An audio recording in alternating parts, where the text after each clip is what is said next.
রাত পেরোলে ভোর হলেই মরিতানিয়ার বিপক্ষে আন্তর্জাতিক প্রস্তুতি ম্যাচে মাঠে নামতে চলেছে আর্জেন্টিনা। দর্শক, এবার আর্জেন্টিনার বিভিন্ন সংবাদ মাধ্যম ইএসপিএন আর্জেন্টিনা হতে শুরু করে কয়েকটা সংবাদ মাধ্যম প্রকাশ করেছে মরিতানিয়ার বিপক্ষে আর্জেন্টিনার শক্তিশালী শুরুর একাদশ। চলুন এক নজরে দেখে নেওয়া যাক আগামীকাল মরিতানিয়ার বিপক্ষে কেমন হতে চলেছে আর্জেন্টিনার শক্তিশালী স্টার্টিং 11। দর্শক, এই প্রীতি ম্যাচটিতে গোলকিপার হিসেবে থাকবেন এমি মার্টিনেজ, তবে জেনোরিমো রুলেরও থাকার সম্ভাবনা রয়েছে। বর্তমানে এই দুজন আর্জেন্টিনার সুপারস্টার ফর্মে রয়েছেন। অন্যদিকে এই ম্যাচে আর্জেন্টিনার ফরমেশন হবে 4-3-3, যেখানে ডিফেন্সের লেফট ব্যাক হিসেবে থাকবেন নিকোলাস টাগলিয়াফিকো এবং ডিফেন্ডার হিসেবে অর্থাৎ সেন্টার ব্যাকের যে দুজন তারকা থাকবেন তারা হলেন ক্রিস্টিয়ান রোমেরো, তার সাথে মার্কোস সেন্সি।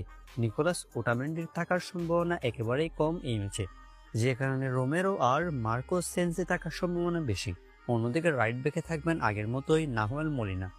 অন্যদিকে যে তিনজন মিডফিল্ডে থাকার সম্ভাবনা বেশি তারা হলেন লিয়ান্দ্রো প্যারেদেস, এনজো ফার্নান্দেজ এবং অ্যালেক্সিস ম্যাকঅ্যালিস্টার। এই তিনজন থাকার সম্ভাবনা সবচেয়ে বেশি আগামীকাল মিডফিল্ডে।